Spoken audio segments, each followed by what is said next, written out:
ನಮಸ್ಕಾರ ಸ್ನೇಹಿತರೆ. ಇನ್ನು 3 ದಿನದಲ್ಲಿ ಗಜಕೇಸರಿ ಯೋಗ. ತುಲಾ ಸೇರಿ ಈ 5 ರಾಶಿಯವರು ಮಣ್ಣು ಮುಟ್ಟಿದರೂ ಚಿನ್ನ. ಹೌದು, ಇದೇ ಆಗಸ್ಟ್ 11ರಂದು ಕಟಕ ರಾಶಿಯಲ್ಲಿ ಚಂದ್ರ ಮತ್ತು ಗುರುವಿನ ಸಂಯೋಗದಿಂದಾಗಿ ಗಜಕೇಸರಿ ಯೋಗದ ನಿರ್ಮಾಣವಾಗುವುದು.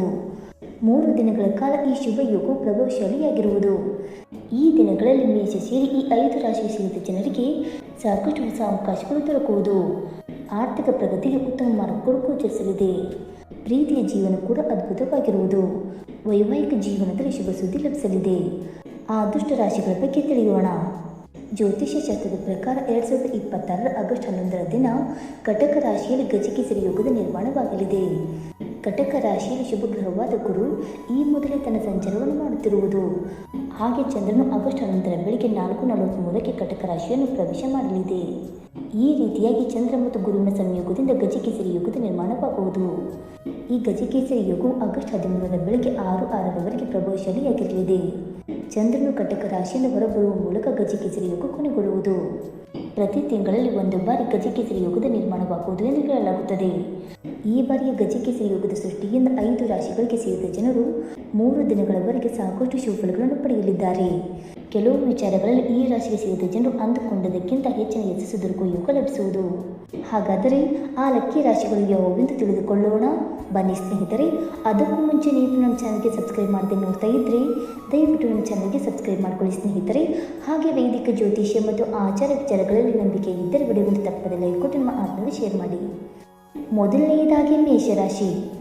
ಗಜಕೇಸರಿ ಯೋಗದ ನಿರ್ಮಾಣದಿಂದಾಗಿ ಮೇಷರಾಶಿಗೆ ಸೇರಿದ ಜನರಿಗೆ ಈ ಅವಧಿಯು ಸಾಕಷ್ಟು ಅನುಕೂಲಕರವಾಗಿರುವುದು. ಇದರಿಂದಾಗಿ ನಿಮಗೆ ಅನೇಕ ಹೊಸ ಕೆಲಸಗಳು ಅಥವಾ ಹೊಸ ಯೋಜನೆಗಳನ್ನು ಶುರು ಮಾಡಲು ಸಾಧ್ಯವಾಗುವುದು. ಹಾಗಾಗಿ ಮುಂದೆ ಜೀವನದಲ್ಲಿ ಮೇಷರಾಶಿಗೆ ಸೇರಿದ ಜನರು ಅಪಾರ ಲಾಭ ಗಳಿಸಲು ಸಾಧ್ಯವಾಗಲಿದೆ. ಈ ಸಂದರ್ಭದಲ್ಲಿ ಮೇಷರಾಶಿಗೆ ಸೇರಿದ ಜನರ ಕೆಲಸವನ್ನು ಎಲ್ಲರೂ ಹೊಗಳುವರು. ಹಾಗೆ ಉದ್ಯೋಗವನ್ನು ಮಾಡುವ ಮೇಷರಾಶಿಗೆ ಸೇರಿದ ಜನರಿಗೆ ಈ ಸಮಯವು ಬಹಳ ಉತ್ತಮವಾಗಿರುವುದು. ಕೆಲಸದ ಸ್ಥಳದಲ್ಲಿ ನಿಮ್ಮ ಹಿರಿಯ ಅಧಿಕಾರಿಗಳು ನಿಮ್ಮ ಕೆಲಸದಿಂದ ಸಂತೋಷವನ್ನು ಹೊಂದುವುದರೊಂದಿಗೆ ಯಾವುದಾದರೂ ಮಂಗಳ ಕಾರ್ಯ ನೆರವೇರುವ ಬಗ್ಗೆ ಚರ್ಚೆ ನಡೆಯುವುದು. ಜೊತೆಗೆ ಈ ಸಂದರ್ಭದಲ್ಲಿ ನಿಮ್ಮ ಸಮಸ್ಯೆಗಳಿಗೆ ಪರಿಹಾರವನ್ನು ಹೊಂದುವಿರಿ. ಹಾಗೆ ಈ ದಿನ ನೀವು ಯಶಸ್ಸನ್ನು ಗಳಿಸಲು ಮಾಡಿದಂತಹ ಪ್ರಯತ್ನಗಳಿಗೆ ಶುಭಫಲ ದೊರಕಲಿದೆ. ಎರಡನೆಯದಾಗಿ ಮಿಥುನ ರಾಶಿ. ಮಿಥುನ ರಾಶಿಗೆ ಸೇರಿದ ಜನರಿಗೆ ಗಜಕೇಸರಿ ಯೋಗದ ನಿರ್ಮಾಣವು ಸಾಕಷ್ಟು ಶುಭಫಲಗಳನ್ನು ಪಡೆಯುವಂತೆ ಮಾಡುವುದು. ಈ ಸಂದರ್ಭದಲ್ಲಿ ಕಲಾತ್ಮಕ ಮತ್ತು ರಚನಾತ್ಮಕತೆಯಿಂದಾಗಿ ಮಿಥುನ ರಾಶಿಗೆ ಸೇರಿದ ಜನರು ಸಾಕಷ್ಟು ಪ್ರಯೋಜನಗಳನ್ನು ಪಡೆಯಲಿದ್ದಾರೆ. ಹಾಗೆ ಈ ಅವಧಿಯಲ್ಲಿ ನಿಮ್ಮ ಪ್ರೀತಿಯ ಜೀವನವು ಬಹಳ ಉತ್ತಮವಾಗಿರುವುದು. ನಿಮ್ಮ ಪ್ರೇಮ ಸಂಬಂಧದಲ್ಲಿ ಸಾಕಷ್ಟು ಸುಧಾರಣೆಯನ್ನು ಹೊಂದುವುದರೊಂದಿಗೆ ಮಾಧುರ್ಯದಿಂದ ಕೂಡಿದ ಬಲವಾದ ಸಂಬಂಧವನ್ನು ಹೊಂದಲು ಸಾಧ್ಯವಾಗುವುದು. ಈ ಸಂದರ್ಭದಲ್ಲಿ ಮಿಥುನ ರಾಶಿಗೆ ಸೇರಿದ ಜನರು ತಮ್ಮ ಸಂಗಾತಿಯೊಂದಿಗೆ ಉತ್ತಮ ಸಮಯವನ್ನು ಕಳೆಯುವರು. ಹಾಗೆ ಶಿಕ್ಷಣಕ್ಕೆ ಸಂಬಂಧಿಸಿದಂತೆ ಸ್ಪರ್ಧಾತ್ಮಕ ಪರೀಕ್ಷೆ, ಕಲೆ ಅಥವಾ ಸಂಚಾರಕ್ಕೆ ಸಂಬಂಧಿಸಿದ ಮಿಥುನ ರಾಶಿಗೆ ಸೇರಿದ ಜನರಿಗೆ ಈ ಅವಧಿಯಲ್ಲಿ ಅಪಾರ ಯಶಸ್ಸು ದೊರಕುವುದು. ಹಾಗೆ ನಿಮ್ಮ ವಿಚಾರಗಳಲ್ಲಿ ಹೊಸತನ ಇರುವುದು. ಜೊತೆಗೆ ಈ ಅವಧಿಯಲ್ಲಿ ನಿಮ್ಮ ನಿರ್ಧಾರಗಳನ್ನು ಎಲ್ಲರೂ ಒಪ್ಪಿಕೊಳ್ಳುವರು. ವೃತ್ತಿ ಜೀವನಕ್ಕೆ ಸಂಬಂಧಿಸಿದಂತೆ ಪ್ರಗತಿಯನ್ನು ಹೊಂದುವುದರೊಂದಿಗೆ ಜೀವನದಲ್ಲಿ ಮುಂದೆ ಸಾಗುವಿರಿ. ಇದರೊಂದಿಗೆ ಮಿಥುನ ರಾಶಿಗೆ ಸೇರಿದ ಜನರ ಆರೋಗ್ಯದಲ್ಲಿ ಬಹಳಷ್ಟು ಸುಧಾರಣೆಯಾಗಲಿದೆ. ಮೂರನೆಯದಾಗಿ ಸಿಂಹರಾಶಿ. ಗುರುಚಂದ್ರನ ಸಂಯೋಗದಿಂದಾಗಿ ನಿರ್ಮಾಣಗೊಳ್ಳಲಿರುವ ಗಜಕೇಸರಿ ಯೋಗದಿಂದ ಜೀವನದಲ್ಲಿ ಪ್ರಗತಿಯನ್ನು ಗಳಿಸಲು ಸಿಂಹರಾಶಿಗೆ ಸೇರಿದ ಜನರಿಗೆ ಸಾಕಷ್ಟು ಅನುಕೂಲಕರ ಸಮಯ ದೊರಕುವುದು. ಈ ಅವಧಿಯಲ್ಲಿ ನಿಮಗೆ ಹೊಸ ಹೊಸ ಅವಕಾಶಗಳ ಪ್ರಾಪ್ತಿಯಾಗುವುದು ಮತ್ತು ನಿಮ್ಮ ಸಾಮರ್ಥ್ಯವನ್ನು ಪ್ರದರ್ಶಿಸಲು ಉತ್ತಮ ಮಾರ್ಗಗಳು ಗೋಚರಿಸುವುದು. ವ್ಯಾಪಾರ ವ್ಯವಹಾರವನ್ನು ಮಾಡುವ ಜನರಿಗೆ ಈ ಅವಧಿಯಲ್ಲಿ ಹೊಸ ಅವಕಾಶಗಳು ದೊರಕುವುದರಿಂದ ಭಾರೀ ಧನ ಲಾಭವನ್ನು ಹೊಂದುವಿರಿ. ಮನೆಯವರ ಸಂಪೂರ್ಣ ಬೆಂಬಲ ದೊರಕಲಿದೆ. ಹಾಗೆ ಕುಟುಂಬ ಜೀವನ ಸುಖಮಯವಾಗಿರುವುದು ಮತ್ತು ಯಾವುದಾದರೂ ಶುಭ ಸುದ್ದಿಯೂ ನಿಮಗೆ ದೊರಕಲಿದೆ. ಜೊತೆಗೆ ಸಿಂಹ ರಾಶಿಗೆ ಸೇರಿದ ಜನರು ತಮ್ಮ ನ್ಯಾಯಕತ್ವದ ಸಾಮರ್ಥ್ಯದಿಂದಾಗಿ ನಿರ್ಧಾರಗಳನ್ನು ತೆಗೆದುಕೊಳ್ಳುವುದರಿಂದ ಎಲ್ಲರೂ ಹೊಗಳಿಕೆಯನ್ನು ಪಡೆಯುವರು. ಈ ಸಂದರ್ಭದಲ್ಲಿ ಕೆಲಸದಲ್ಲಿನ ಒತ್ತಡಗಳು ಹೆಚ್ಚಾಗುವುದು ಮತ್ತು ಸುಸ್ತನ್ನು ನೀವು ಹೊಂದಬಹುದು. ಹಾಗಾಗಿ ನಿಮ್ಮ ಆರೋಗ್ಯದ ಬಗ್ಗೆ ಹೆಚ್ಚಿನ ಕಾಳಜಿ ವಹಿಸಿ. ನಾಲ್ಕನೆಯದಾಗಿ ತುಲಾರಾಶಿ. ತುಲಾರಾಶಿಗೆ ಸೇರಿದ ಜನರಿಗೆ ಗಜಕೇಸರಿ ಯೋಗದ ನಿರ್ಮಾಣದ ಈ ಅವಧಿಯಲ್ಲಿ ಹಠಾತ್ ಧನ ಲಾಭವಾಗುವ ಸಂಭವವಿರುವುದು.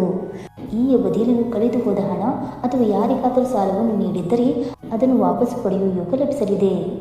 ಈ ಸಂದರ್ಭದಲ್ಲಿ ತುಲಾರಾಶಿಗೆ ಸೇರಿದ ಜನರ ಹಣಕಾಸಿನ ಸ್ಥಿತಿಯು ಸಾಕಷ್ಟು ಬಲಗೊಳ್ಳುವುದು.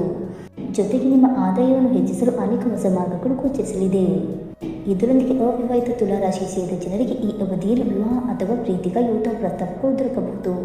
ಹಾಗೆ ಈ ಅವಧಿಯಲ್ಲಿ ನೀವು ನಿಮ್ಮ ಸಂಗಾತಿಯೊಂದಿಗೆ ಉತ್ತಮ ಕ್ಷಣಗಳನ್ನು ಕಳೆಯಲು ಅವಕಾಶ ದೊರಕುವುದು. ಜೊತೆಗೆ ತುಲಾರಾಶಿಗೆ ಸೇರಿದ ಜನರ ಮನೆಯಲ್ಲಿ ಸಂತೋಷಮಯವಾದ ವಾತಾವರಣವಿರುವುದು. ಹಾಗೆ ನಿಮ್ಮ ಪ್ರೀತಿಯ ಜೀವನದಲ್ಲಿ ರೊಮ್ಯಾನ್ಸ್ ಹೆಚ್ಚಾಗುವುದು.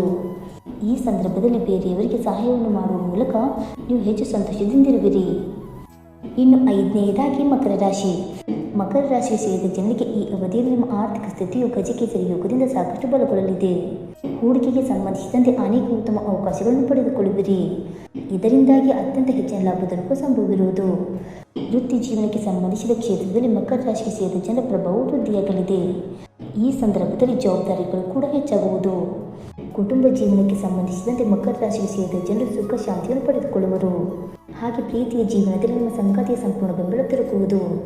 ಇದರೊಂದಿಗೆ ಮಕರ ರಾಶಿಗೆ ಸೇರಿದ ಜನರು ಈ ಸಂದರ್ಭದಲ್ಲಿ ತಮ್ಮ ಯೋಜನೆಗಳನ್ನು ಕಾರ್ಯರೂಪಕ್ಕೆ ತರುವುದರಿಂದ ಯಶಸ್ಸು ದೊರಕಬಹುದು.